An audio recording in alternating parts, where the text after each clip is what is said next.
2,000원대가 지금 막 2천만 원이 되고 8천만 원까지 올라갔죠. 그러니까 비트코인 한 개 사는데. 저 이거 비트코인 낼게요, 살게요. 그런데 거기서 우리 비트코인은 안 받아요.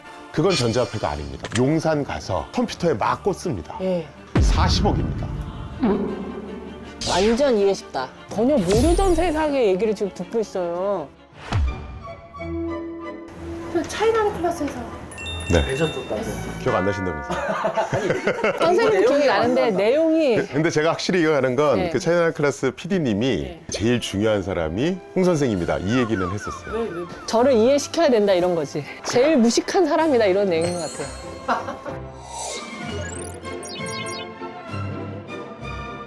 저희가 이제 오늘 비트코인에 대해서 네. 좀 배워보려고 모셨는데 선생님은 뭐 어디까지 해보셨어요? 학생들한테 이제 뭐 가르쳐야 되니까 좀 사보고 뭐 써보고 뭐 이런 정도. 2,000원대가 지금 막 2천만 원이 되고 한창 뜰 땐 8천만 원까지 올라갔죠. 그러니까 비트코인 한 개 사는데. 비트코인 산다는 애들 봤을 때 야 그런 걸 왜 사? 네, 많은 무슨 분들이 그렇게 도박 같은 느낌도 네, 네, 들고 도대체 이 비트코인이라는 게 뭐냐? 그리고 이제라도 사야 하나? 네.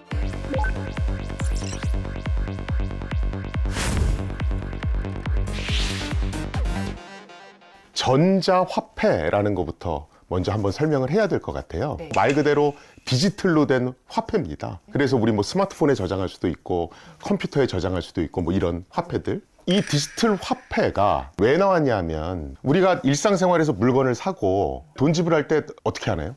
신용카드로 내거나 아니면 현금을 쓰거나. 네. 신용카드를 쓸 때는 어디서 얼마를 썼는지 추적되는 그런 문제가 좀 있습니다. 현금을 쓸 때는 내가 어디서 얼마를 썼는지 그 익명성이 보장되는 그런 특징이 있죠. 그런데 뭐 아마존이라든가 인터파크 이런 온라인 쇼핑몰에서 쇼핑을 하면 우린 뭘 씁니까? 그때도 신용카드로 긁는데. 신용카드 쓰죠. 왜냐하면 현금을 보낼 수 있는 방법이 없으니까. 네네. 끼케야 계좌이체 정도 하는 거죠. 네. 그런데 계좌이체나 신용카드는 네. 전부 다 추적할 수 있다는 문제가 있습니다. 그래서 1982년에 네. 데이빗 차움이라고 하는 과학자가 야 현실 세계에서 현찰을 쓸 수 있으면 인터넷 쇼핑몰에서도 현찰을 쓸 수 있게끔 만들어줘야 되는 거 아니야? 이런 생각을 합니다. 그래서 나온 게 전자화폐, 디지털 화폐입니다. 현금이나 전자화폐는 약간 비슷하네요. 근데 비슷하죠. 온라인상에서는 현금 거래하기가 쉽지 않으니까. 그렇죠.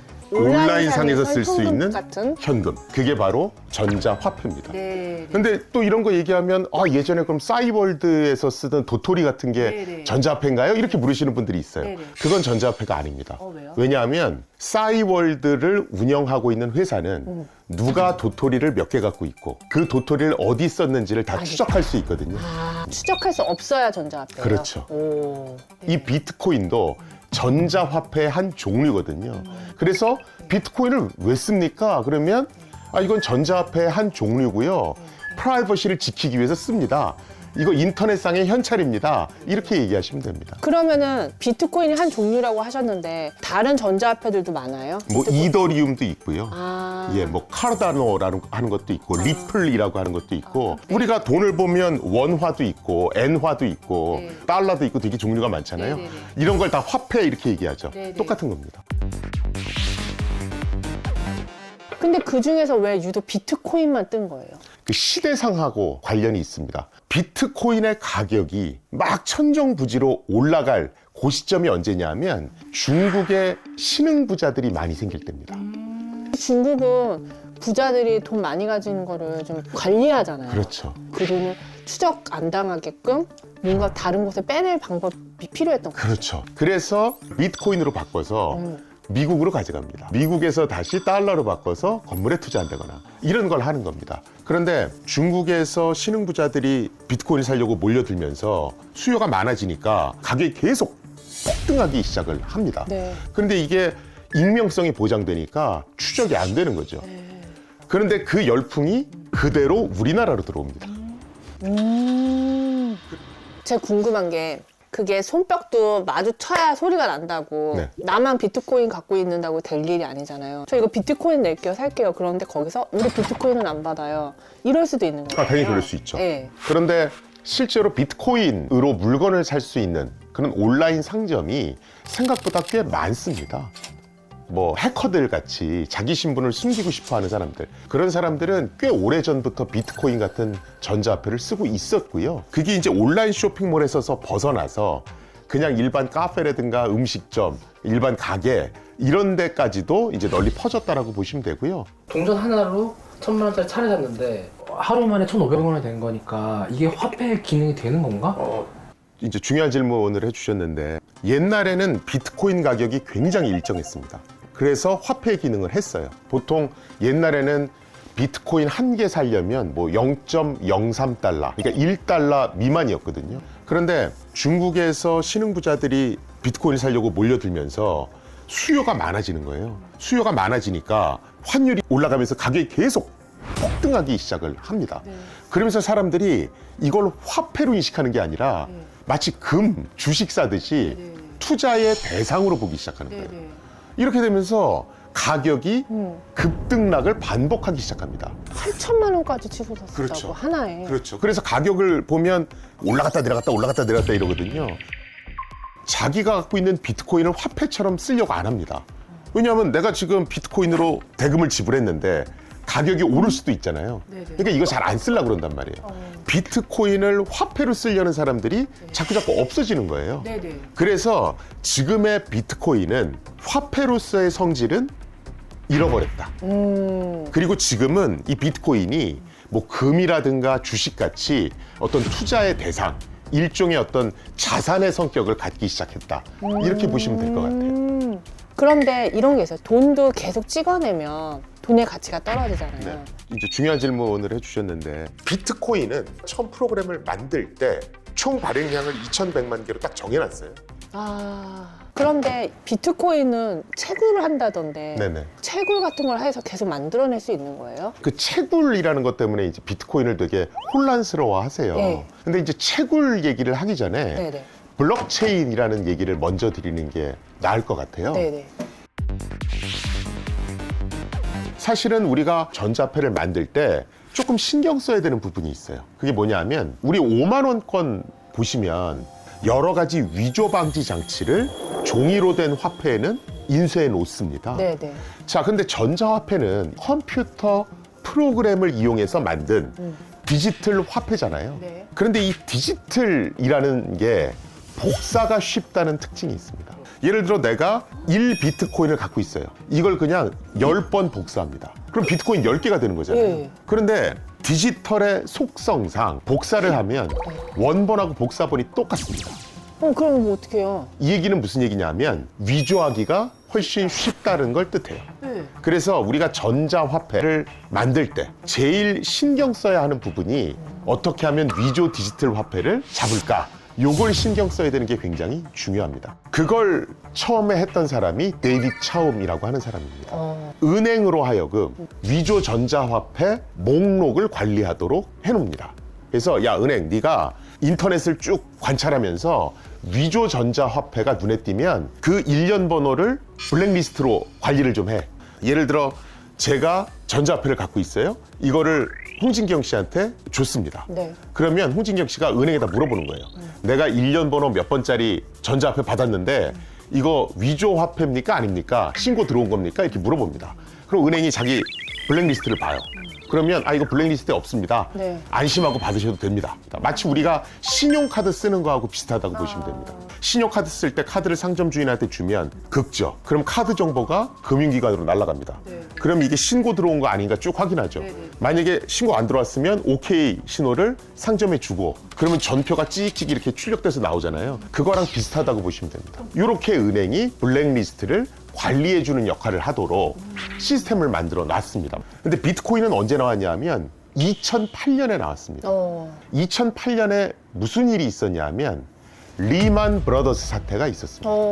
미국에 있는 리만 브라더스라고 하는 은행이 네네. 각종 파생 상품을 남발해서 팔다가 글로벌 금융위기를 초래했죠. 네. 2008년 당시에 전 세계 사람들은 금융기관에 대해서 굉장히 불신감을 갖고 있었습니다. 사토시 나카모토라는 얼굴이 알려지지 않은 이 미지의 인물이 전자화폐를 만들 때 은행을 안 끼고 만들 수는 없을까? 네. 이런 생각을 합니다. 자, 그러면 전자화폐 시스템에서 은행을 싹 빼버리면 어떤 일이 벌어집니까? 누가 위조인지 아닌지를 구분해. 구분할 수가 없죠. 왜냐하면 블랙리스트를 관리할 수 있는 기관이 없어졌으니까. 사라지니까. 네. 은행의 빈자리를 대신해서 위조화폐, 즉 블랙리스트를 관리해주는 기술, 그걸 우리가 블록체인 이렇게 얘기합니다. 그래서 나는 뭐 블록체인에서 뭐야 블록체인이 그랬어? 위조 전자화폐 관리해주는 기술이에요. 그러면 블록체인이란 기술이 뭐길래 은행이 없는 상태에서도 블랙리스트가 관리될까? 옛날 그 반장 시스템으로 많이 비유를 해요. 네.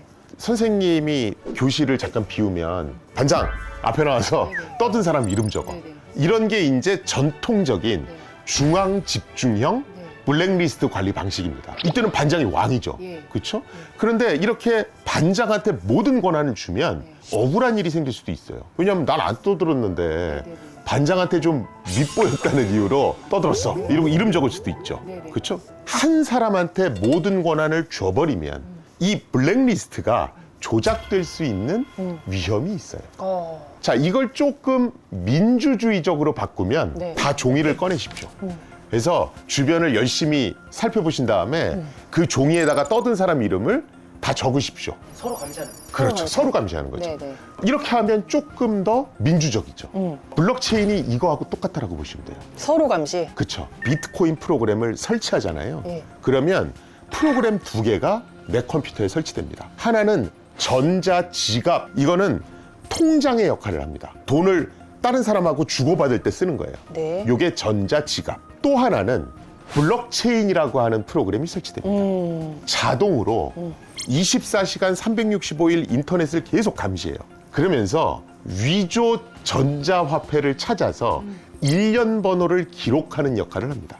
이걸 모든 이용자들 컴퓨터에서 다 합니다. 마치 모든 사람들이 떠든 사람 이름을 네네. 노트에 적듯이. 네네. 모든 전자화폐는 다 블록체인을 이용하나요? 이렇게 질문하시는 분들이 계세요. 네. 근데 그렇진 않고 그건 선택입니다.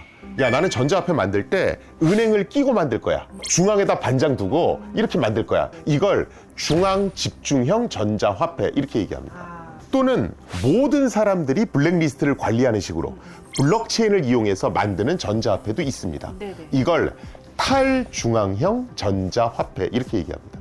비트코인이나 이더리움은 탈중앙형 전자화폐에 속하고요. 탈중앙형 전자화폐이기 때문에 블록체인을 이용합니다.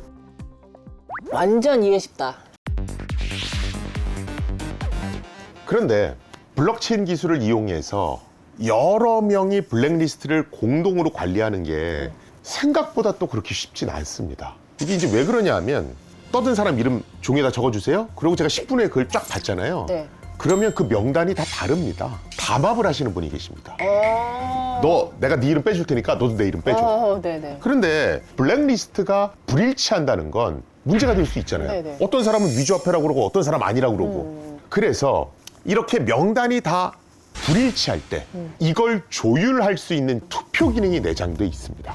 자, 모든 사람 안에 블록체인 프로그램이 깔려 있죠. 이 블록체인 프로그램이 쭉 인터넷을 모니터링하면서 이제 위조화폐 목록을 쭉 쓸 거 아니에요. 네. 그런데 이 명단이 다를 수도 있으니까 주기적으로 10분마다 투표를 합니다. 이 목록을 자동으로 프로그램이 서로 일치시키는 일들을 해요. 자, 그런데 블랙리스트 이거 관리하고 10분마다 투표도 해야 되고 뭐 이런 거 해야 돼. 사람들이 이거 귀찮으니까 안 하려고 그럽니다. 사실은 컴퓨터 프로그램이 자동으로 하긴 합니다만 네네. 사람들이 내 컴퓨터를 24시간 365일 켜놓는 걸 싫어해요. 네. 그래서 동기부여를 할 수 있는 방법이 필요해요. 어떻게 해놨냐 하면 네. 매 10분 단위로 네. 가장 정확하고 빠르게 이 블랙리스트도 작성하고 투표도 한 컴퓨터를 뽑습니다. 그 컴퓨터에 있는 전자지갑으로 비트코인 50개를 줬습니다. 10분마다요? 예. 비트코인 진짜로 잘 나갔을 때 비트코인 한 개가 8천만 원. 그쵸. 그럼 8천만 원 곱하기 50이면 40억입니다. 이걸 채굴이라고 그럽니다. 아, 그걸 채굴 한다고 그래요? 누구보다도 빠르게 장부를 만들고 투표를 해서 인센티브를 받는 행위. 이걸 채굴이라고. 왜? 열심히 땅을 파면 금을 얻을 수 있다. 무에서 유를 창조할 수 있다. 그럼 이거 아는 사람들은 채굴 열심히 해서 돈 많이 벌었겠네. 채굴을 열심히 한다는 게 뭐냐면 누구보다도 고성능의 컴퓨터를 만들어서 누구보다도 빨리 하는 거잖아요. 내 컴퓨터의 성능을 끌어올리려고 네. 사람들이 막 노력을 하기 시작하는 거예요. 어떻게 네. 하냐 하면 네. 용산 가서 네네. 그래픽 카드를 왕창 사다가 네네. 컴퓨터에 막 꽂습니다. 네. 그래서 컴퓨터의 성능을 끌어올리는 거예요. 그래서 비트코인 가격이 올라가면 네. 용산에서 그래픽 카드가 품절 사태를 빚는 겁니다. 그리고 그 그래픽 카드의 핵심 부품을 파는 엔비디아라는 회사의 주가가 치솟기 시작하는 거예요. 노트북에다 그래픽 카드 꽂아서 할 수 있는 개미같이 일할 때가 수준을 아니네. 이미 고성능 컴퓨터를 만들어서 이걸 하려면 얘가 전기를 엄청나게 먹을 거 아니에요. 그래서 어떤 일이 벌어졌냐면 이게 실제로 기사에도 났었는데 예술의 전당 지하실에 네. 컴퓨터 기계를 몰래 숨겨놓고 거기서 누군가가 채굴을 했던 거예요. 왜냐면 내가 전기값 내기가 싫으니까. 아, 진짜 우리가 전혀 모르던 세상의 얘기를 지금 듣고 있어요. 어떻게 지금이라도 어떻게 한 대 차려야 돼요? 어떻게 해야 돼요? 지금은 이제 거기를 레드오션이라서 늦었다라고 이미 보이시고요. 늦었어요. 비트코인이나 이더리움을 전문적으로 채굴하는 메이저 업체들은 이미 구성이 돼 있습니다. 아, 회사가 아예 있어요. 네네. 근데 저는 비트코인도 좀 위험하다는 생각이 드는 건 누구 하나가 우린 비트코인 인정 안 한다. 그래버리면 완전 폭락할 수 있는 상황인 거잖아요. 지금 전 세계의 흐름은 비트코인이나 이더리움은 일종의 투자의 대상 중에 하나다라고 보고 있는 것 같아요. 일단 시장에 어떤 투명한 정보가 넘쳐나기 시작했다. 옛날만큼 가격이 그렇게 폭등하거나 폭락하지 않습니다. 네. 그래서 뭐 사기를 당해서 투자하는 그런 건 없어진 것 같다. 이렇게 본 것 같습니다. 그래서 주식과 똑같은, 금과 똑같은 투자 대상으로 볼 수 있다. 이런 기조들이 지금 생기고 있는 거고요. 왜 이게 관심을 불러일으키냐면 얘네들을 관리 감독하는 나라가 없다는 겁니다.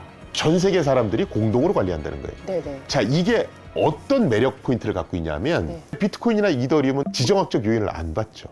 전쟁 같은 거, 네. 지진 같은 게 딱 발생을 하면 네. 비트코인이나 이더리움 같이 네. 탈중앙화된 형태의 전자화폐가 네. 확 가격이 올라가기 시작합니다. 왜냐하면 그걸 안전자산으로 보는 거예요. 막 전쟁 나고 이러면 금을 사 모으잖아요. 네네. 왜 그렇습니까? 화폐 가치가 떨어지니까. 이건 야 우리나라 만약에 망하게 되면 원하는 이거 쓸데없어. 근데 금은 딴 나라 가서도 인정해준다? 네네네. 이거잖아요. 네네. 비트코인이나 이더리움이 국경이 없죠. 야 이건 딴 나라 가서도 인정받을 수 있어. 1억 명 이용자가 이거 쓰거든. 너무 중요한 강의 들었다. 그 앞으로 비트코인을 계속 더 많은 사람들이 쓸 거라고 예상하세요? 비트코인을 쓰게 될지 어떨지는 모르겠어요. 전자화폐의 종류가 워낙 많으니까. 네. 그런데 사실은 익명성이라고 하는 건 내가 어떤 짓을 했는지를 감추고 싶어. 네. 이 익명성은 사람이 갖고 있는 어떤 본질적인 욕구거든요. 이미 비트코인이나 이더리움에 투자하고 있는 사람 수는 비트코인만 하더라도 아까 제가 1억 명이 넘습니다. 이렇게 말씀드렸잖아요. 이 모든 이용자들이 비트코인에 등 돌리지 않는 한. 그렇죠. 근데 이들이 등 돌릴 일이 뭐가 있겠어? 이들은 오히려 더 가치가 높아지길 바라겠지. 그래서 이런 게 있는 한 전자화폐가 싸그리 다 사라지지는 않을 거다. 저는 그렇게는 생각합니다. 아, 이제 진짜 확실히 알았습니다. 차이나는 클래스 때도 이렇게 얘기했습니다.